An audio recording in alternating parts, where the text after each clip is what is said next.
grâce. Alléluia. Acclamons encore le Seigneur. Poussez des cris de joie pour notre Dieu. Béni soit le nom du Seigneur. Alléluia. Que Dieu vous bénisse. Amen. Je vous salue dans le précieux nom de notre Seigneur Jésus-Christ. Et je sens que la joie du Seigneur est là. Je crois qu'il nous bénira. Amen. Nous prenons la Bible, Jérémie chapitre 7. C'est un message que Dieu a placé dans mon cœur. Je prêchais ça là-bas au tabernacle de la vie à Kinshasa, dans mon église. Je prêchais ça à l'église du pasteur Ngoï. Mais c'était un message destiné à cette église. Et les gens ont été bénis là-bas. Et je devais arrêter. Jérémie chapitre 7, versets 10 à 18.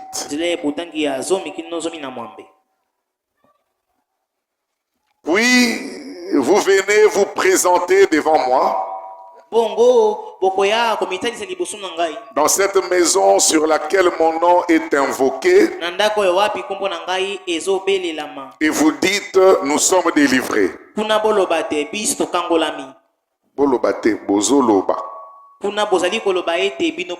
Et c'est afin de commettre toutes ces abominations. Est-elle à vos yeux une caverne de voleurs? Cette maison sur laquelle mon nom est invoqué, je le vois moi-même, dit l'Éternel. Allez donc au lieu qui m'était consacré à Silo, où j'avais fait autrefois résider mon nom. Et voyez comment je l'ai traité à cause de la méchanceté de mon peuple d'Israël. Et maintenant, puisque vous avez commis toutes ces actions, dit l'Éternel, puisque je vous ai parlé dès le matin et que vous n'avez pas écouté, puisque je vous ai appelé et que vous n'avez pas répondu, je traiterai la maison sur laquelle mon nom est invoqué, sur laquelle vous faites reposer votre confiance, et les lieux que j'ai donnés à vous et à vos pères, je la traiterai de la même manière que j'ai traité Silo. Et je vous rejetterai loin de ma face, comme j'ai rejeté tous vos frères, toute la postérité d'Ephraïm. Et toi, n'intercède pas en faveur de ces peuples. N'élève pour eux ni supplication ni prière. Ne fais pas des instances auprès de moi, car je ne t'écouterai pas. Ne vois-tu pas ce qu'ils font dans les villes de Juda et dans les rues de Jérusalem? Les enfants ramassent du bois, les pères allument le feu et les femmes pétrissent la pâte pour préparer des gâteaux à la reine du ciel et pour faire des libations à d'autres dieux afin de m'irriter.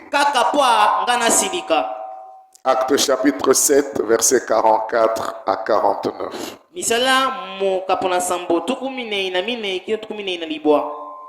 Nos pères avaient au désert le tabernacle du témoignage, comme l'avait ordonné celui qui dit à Moïse de le faire d'après le modèle qu'il avait vu. Et nos pères l'ayant reçu l'introduisirent sous la conduite de Josué dans les pays qui étaient possédés par les nations que Dieu chassa devant eux.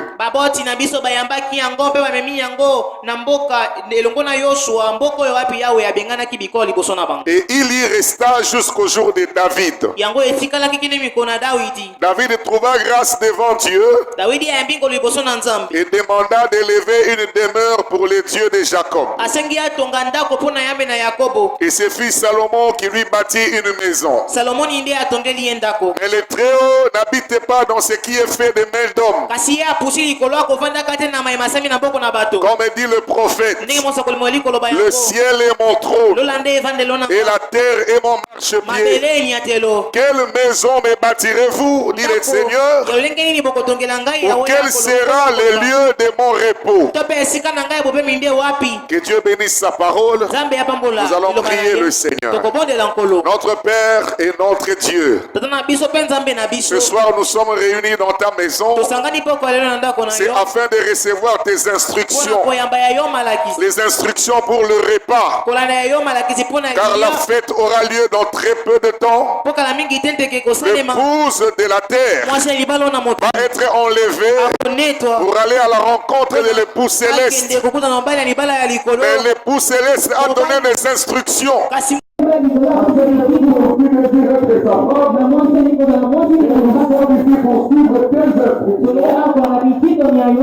Améliorer pour que nous soyons des meilleurs papas, des meilleures mamans, des meilleurs jeunes, des meilleurs enfants, afin que nous puissions, oh Dieu, donner gloire et honneur à toi à travers notre propre vie. Je te prie de me oindre, Seigneur, de oindre mon interprète.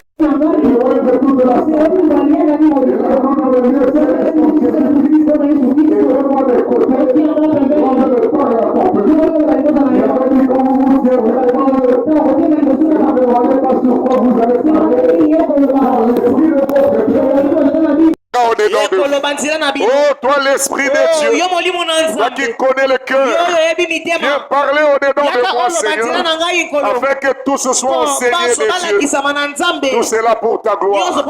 Bénis ta parole. Donne l'interprétation juste. Donne l'onction, Père, pour que ceci soit transmis directement dans le cœur. Au nom du Seigneur Jésus-Christ. Amen. Amen. Que Dieu vous bénisse. Vous pouvez vous asseoir. Comme j'avais promis le dimanche, je vais parler sur le sujet « Quelle maison me bâtirez-vous »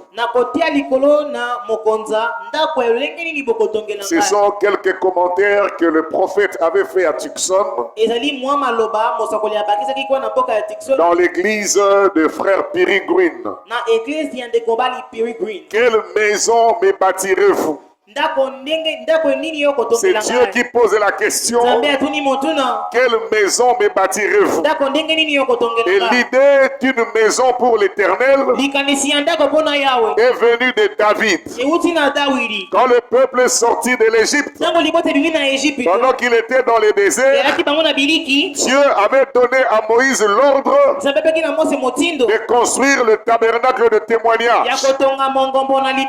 Et dans ce tabernacle-là, il y avait l'arche de l'alliance qui représentait Dieu. Et le peuple quittait ses maisons et il venait en ces lieux pour adorer l'Éternel.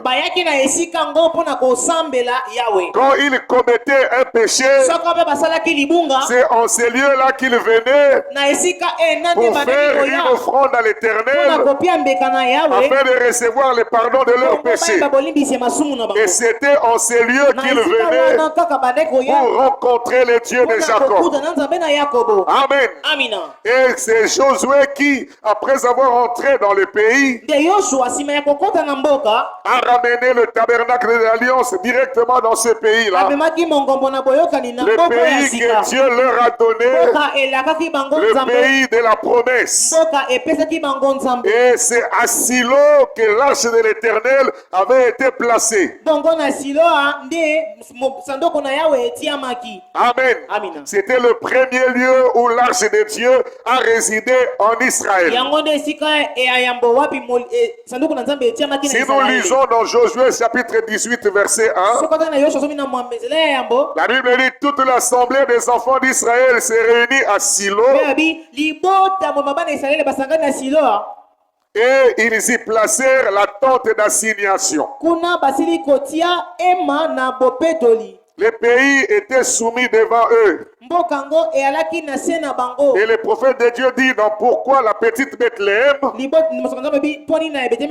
paragraphe 32, il y avait même bien des endroits dont le passé spirituel était supérieur à celui de Bethléem.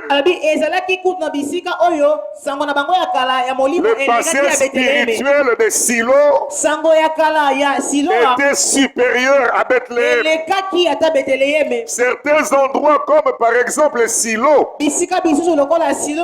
Silo était un ancien lieu d'adoration pour Israël. Chaque année, tous venaient à cet endroit important où se trouvait l'arche de l'Éternel. Et quand le peuple avait besoin de rencontrer son Dieu, il venait à Silo. C'était un lieu important d'adoration. Et c'est à Silo que l'Éternel avait fait résider son nom. C'est à Silo que l'Éternel a placé son arche. Et le peuple faisait confiance à ces lieux-là.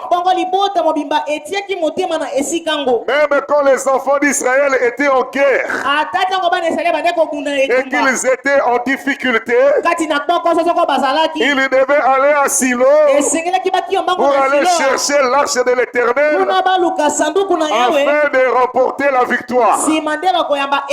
Et cela se passait toujours de la même manière.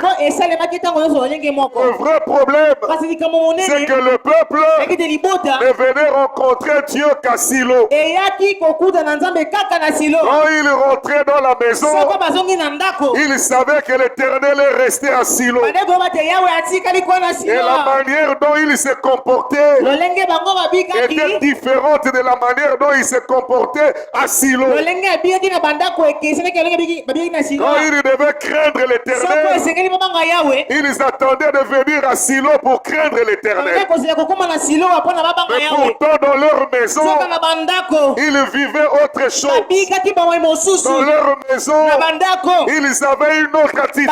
Mais quand il vient dans la maison de l'Éternel à Silo, il adopte une autre atmosphère.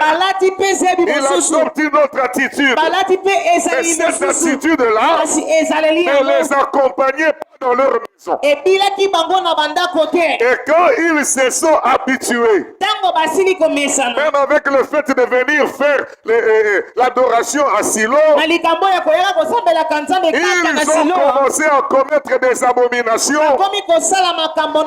à Silo même, au point que les lieux qui étaient le temple de l'Éternel, les lieux où le peuple devait venir rencontrer Dieu, le peuple où le lieu où le peuple devait venir adorer, est devenu une caverne de voleurs. Les abominations étaient accomplies en ces lieux même. Alléluia. Et ils faisaient des choses abominables alors que l'Éternel était là. Et Dieu a détruit ces lieux. Il n'a pas tenu compte du fait que son nom y était. Il l'a détruit. Et alors que le lieu d'adoration a changé, et que le peuple a commencé à oublier, le peuple a commencé à faire les mêmes choses qui se faisaient à Silo, Dieu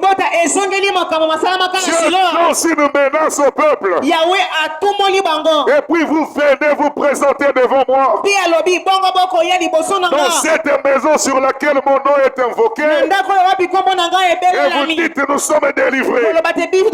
Et c'est afin de commettre toutes ces abominations. Est-elle à vos yeux une caverne de voleurs? Cette maison sur laquelle mon nom est invoqué, je le vois moi-même. Même si tu penses que personne ne te voit, l'Éternel dit je le vois moi-même. Quand vous commettez ces abominations, je le vois. Amen. Allez donc au lieu qui m'était consacré à Silo, où j'avais fait autrefois résider mon nom, et voyez comment je l'ai traité à cause de la méchanceté de mon peuple d'Israël. Retenez que le peuple d'Israël était le peuple de l'alliance. Dieu avait promis à Abraham que je te bénirai et je bénirai ta postérité après toi.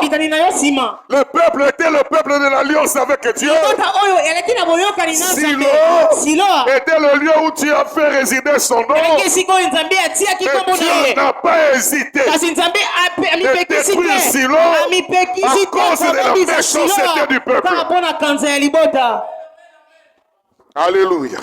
Allez donc au lieu qui m'était consacré à Silo, où j'avais fait autrefois résider mon nom. Et voyez comment je l'ai traité à cause de la méchanceté de mon peuple. Et maintenant, puisque vous avez commis toutes ces actions, dit l'Éternel, puisque je vous ai parlé dès le matin et que vous n'avez pas écouté, puisque je vous ai appelé et que vous n'avez pas répondu, je traiterai la maison sur laquelle mon nom est invoqué de la même manière que j'ai traité Silo. Je vous rejetterai de ma face. Amen. Comme j'ai rejeté tous vos frères, toute la postérité d'Ephraïm. La postérité d'Ephraïm était dans l'idolâtrie. Dieu l'a rejeté. Et il est tel que j'ai rejeté Ephraïm, je vous rejetterai de la même manière. Et toi, mon prophète, n'intercède pas en faveur de ce peuple. N'élève pour eux ni supplication ni prière. Ne fais pas des instances auprès de moi, car je ne t'écouterai pas. C'est l'Éternel qui parle. Amen. Dieu a détruit ces lieux. Quand le peuple a abandonné l'Éternel. Et quand nous allons dans Samuel chapitre 4, l'arche de Dieu était à Silo. Et les Philistins sont venus pour être en combat avec les enfants d'Israël. Et les enfants d'Israël sont sortis à la rencontre des Philistins. Et les Philistins ont battu Israël.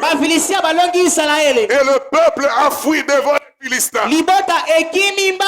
Souvenez-vous quand David était devant les Philistins, il avait lancé un défi à Goliath pour dire qui est cet incirconcis qui défie l'armée de l'Éternel. Les Philistins étaient des incirconcis. Ils n'étaient pas le peuple de l'Alliance. Le peuple de l'Alliance était Israël. Mais nous voyons ici que le peuple de l'Alliance a connu une défaite devant les incirconcis. Nous voyons ici que le peuple de Dieu connaît une défaite devant ceux qui n'ont pas Dieu. Alléluia. Israël a été battu. Et le peuple a dit, il faut que nous puissions aller chercher le renfort. Et quel était le renfort? Il fallait aller à Silo pour aller prendre l'arche. Les enfants d'Israël savaient que quand l'arche est devant, c'est la victoire. C'est ce qui avait fait la victoire de Josué. Frère Branham dit, quand Josué allait en bataille, avant, il y avait d'abord les chants. Mais quand Josué est venu, dans chaque bataille, il plaçait l'arche en premier. Et l'arche était le symbole de la victoire d'Israël. Et dans l'arche, il y avait la parole. C'était la parole qui était leur victoire. Alléluia. Et même en Éden, La fortification du peuple de Dieu. La sécurité du peuple de Dieu. C'était la parole. Aujourd'hui encore, notre sécurité n'est rien d'autre que la parole. Si nous rejetons la parole, frère, nous sommes dans la défaite. Rejetons la parole. Même circoncis, ils vont nous vaincre. Si nous rejetons la parole, même les sorciers auront le dessus sur nous. Si nous rejetons la parole, nous vivrons dans la défaite. Notre force à nous, notre protection, c'est la parole de l'Éternel. Est-ce que quelqu'un peut dire amen? Ils sont allés à Silo pour prendre l'arche de l'Éternel. Et quand l'arche était venue, le peuple d'Israël, quand il a vu l'arche, il a poussé des cris. Il a poussé des cris parce que l'arche est revenue. Et les Philistins ont entendu les cris que les enfants d'Israël étaient en train de pousser. Les Philistins se sont demandé qu'est-ce qui s'est passé dans le camp des Hébreux pour qu'ils soient en train de crier comme ça. Et ils ont dit, c'est l'arche de leur Dieu qui est venue. Et les Philistins ont dit, fuyons. Ce n'est jamais arrivé que l'arche vienne au combat. Si nous résistons, nous serons comme Pharaon. Nous serons comme l'Égypte. Fuyons devant les dieux d'Israël.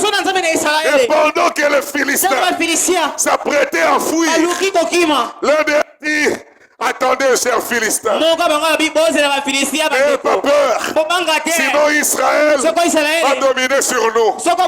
Allons les affronter.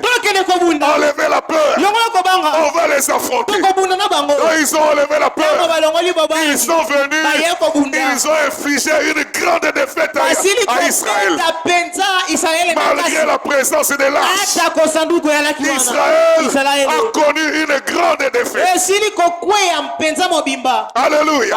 Et même les fils des sacrificateurs, les sacrificateurs Eli qui était là, ses fils étaient là, Phiné et l'autre. Ils ont été tués. Mais le sacrificateur, lui, il était devenu trop âgé et il ne voyait plus. Mais il savait que l'arche de Dieu est allée au combat. Et il était assis attendant le retour de l'arche. Mais quand les Philistins ont battu Israël, Israël s'est enfui et l'arche est restée. Les Philistins ont récupéré l'arche de l'Éternel et ils sont allés avec chez eux pour le déposer à Asdod. Alléluia. Maintenant, un homme qui avait échappé au combat, il a couru jusqu'en Israël. Il est arrivé jusqu'à Silo. Il est arrivé, il a rencontré ce qui s'est passé. Et il arrive chez le sacrificateur. Il lui dit, Israël a connu une grande défaite devant les Philistins. Les deux fils sont décédés dans le combat. Eli était en train de couper. Et d'ailleurs, l'arche de l'Éternel a été prise par les Philistins. Quand Eli a entendu que l'arche de l'Éternel avait été récupérée par les Philistins, il tomba tête derrière et sa tête s'écrasa contre le pavement. Et il mourut sur place. Alléluia. Et la femme de Phiné qui a entendu que l'arche de l'Éternel a été prise par les Philistins, son mari est mort dans le combat. Son beau-père vient de mourir. Et lui aussi il tomba. Et quand il tomba, la femme il était grosse. Les autres femmes sont venues l'aider. Dans cette douleur-là, il sortit l'enfant. Et les autres lui disent, attends, ne meurs pas. Tu viens d'accoucher. Alléluia. Mais il n'a pas répondu. Quand il est revenu en lui-même, il a donné à cet enfant le nom de Ichabod. Alléluia. Et Ichabod signifie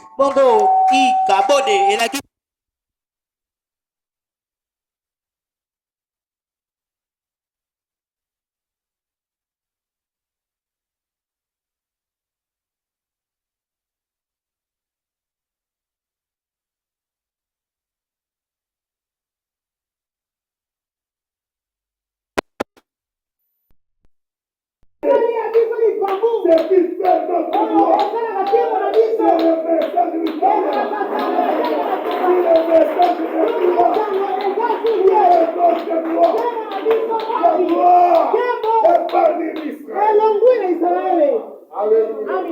Mais sachez-le, que si vous rejetez l'Éternel, quelqu'un l'acceptera. Ce jour-là, on avait demandé à Jésus, dit à cette foule, de cesser de crier. Jésus a dit, si c'était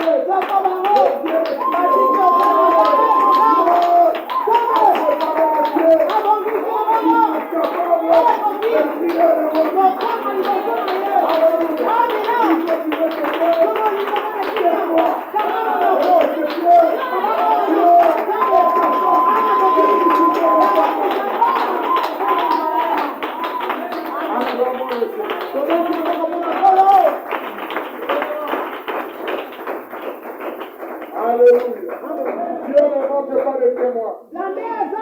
Il y aura toujours quelqu'un qui croira sa parole et qui accomplira sa parole. Et si vous ne trouvez pas bon de servir l'Éternel, choisissez aujourd'hui. Si vous voulez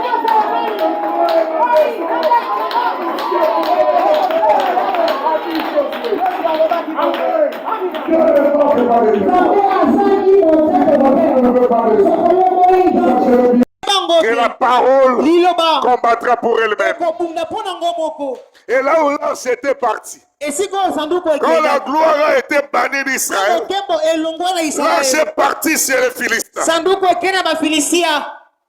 Ils ont pris l'arche. Là-bas à Asdod, ils sont allés placer ça dans le temple de leur Dieu, le Dieu Dagon. Ils ont dit maintenant que nous avons la victoire sur Israël, nous venons aussi leur Dieu, nous venons mettre dans le temple de notre Dieu. Ils sont allés dormir. Quand ils sont revenus le matin, ils ont trouvé le Dieu Dagon, et tandis que lorsqu'on était devant l'arche de l'Éternel, mais les idoles doivent reconnaître l'Éternel et les armées.